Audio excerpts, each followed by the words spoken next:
Hi everyone, welcome back to my YouTube channel. My name is Adam, this is my channel Adam Sews, and today is day 2 of Quiltmas.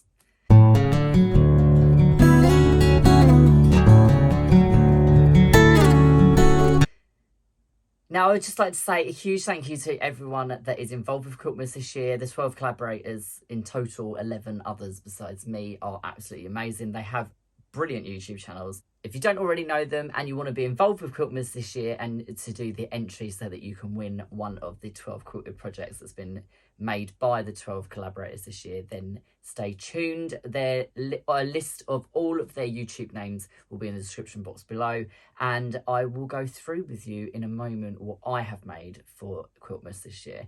So Quiltmas is basically a combined collaboration between 12 content creators across the world. There's a few of us in America, a few of us in England, and so on and so forth. We have collaborated this year. Quiltmas was a thing last year. So basically, you can watch all of our channels. Each of us will hold up a favourite notion. That will be a code word, which will then be will allow you to enter those into a Google document, which you can complete on the 12th once you've watched everyone, subscribed and liked their videos, and you will be in for a chance of winning one of the 12 quilts from the different content creators that are involved with Quiltmas this year. So I was so pleased that I got asked to do Quiltmas this year. It's something that I watched last year and I think it's an absolutely great project. We all have done different things as far as I'm aware, so we all received 12 different, I wouldn't say last year it was ugly Christmas fabrics. I wouldn't say this year's fabrics were ugly, to be honest, because I think most of them are pretty cute that turned up to my house.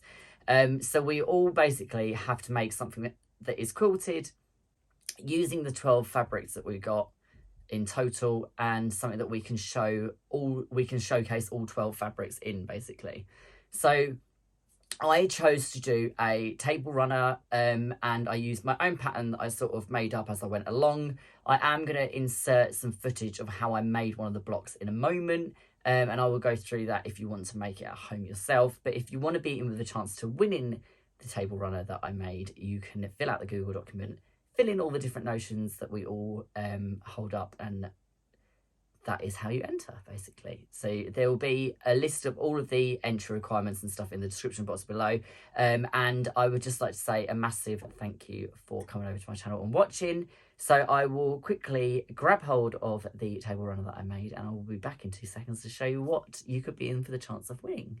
So just before I show you the table runner that I made, I just want to remind you to go and check out Teresa Louise Quilts channel for her previous vlog yesterday, which was day 1 of Quiltmas, and then tomorrow is Tom from the Colourblind Quilter, so go and check out his channel. As I say, there will be a list of all the collaborators in the description box below, so you can go and subscribe to their channels, watch their videos, and be involved with Quiltmas this year.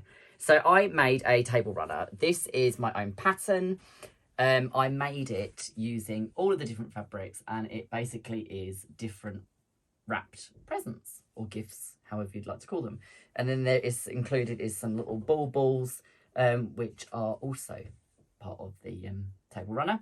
This is a decent size for most family size tables. You'll probably get most of the pots and pans and different things and dishes on there at Christmas. And yeah, so I will quickly go over to a vlog and another video now of me piecing together one of the blocks and showing you how to do it if you wish to make this block or the other one, which is slightly smaller. But it's made very, very quickly, very, very easily, and I think it's quite effective. So to make the Christmas gift block, you are going to need 4 pieces, which are 3 inches by 4.5 inches. These are going to make up the parts of the present that look like they're gift wrapped. We're then going to use one long piece of 2.5 inch fabric, which is going to create the sashing in between the two. So what we're going to do is piece a piece of sashing in between here, which is 2.5 by 3, and not 3.5 by 3. So we're going to do a 2.5 by 3, a 2.5 by 3, and then we're going to fill this gap in here once we've put those 2 pieces of sashing in there. We are then going to take a piece here, which is 2.5 by 4.5, and we're going to put two 2.5 1/2" square pieces on like so. We're going to sew from corner to corner here. We're going to flip that back using the flip and press method. We're going to trim off it to a 1/4" seam allowance, and then we will apply the second one here and stitch from here to here, which will give us a flying goose, which will sit on top of the present central here, which will then give us our bow that sits on top of the present. And before that is attached here, I'm just going to add a little bit of sashing either side so that it will create a full block, and we are then just going to create a sashing around the outside so that it can be installed in the quilt. So I've sewn this piece of sashing onto one side. I'm then just going to take this piece from opposite and I'm going to pop it on top like that.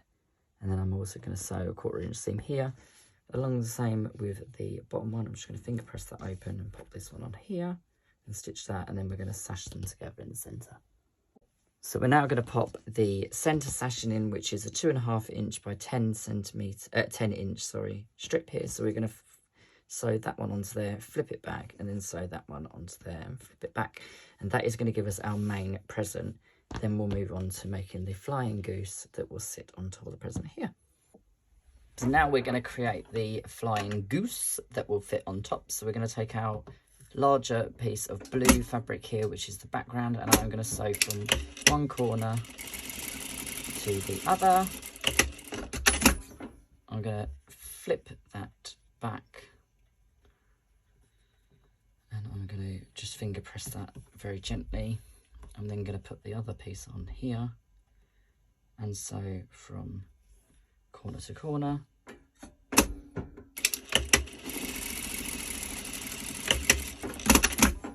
And then I'm going to press that back.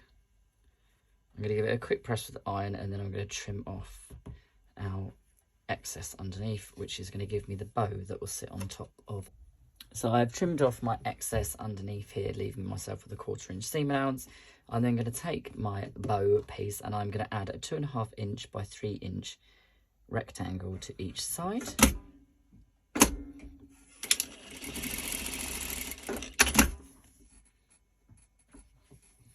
Which will form the top of my block. I'm going to press these open, just using my finger for a moment. I'm then going to take my present and I'm going to pop my bow along the top here and stitch it into place.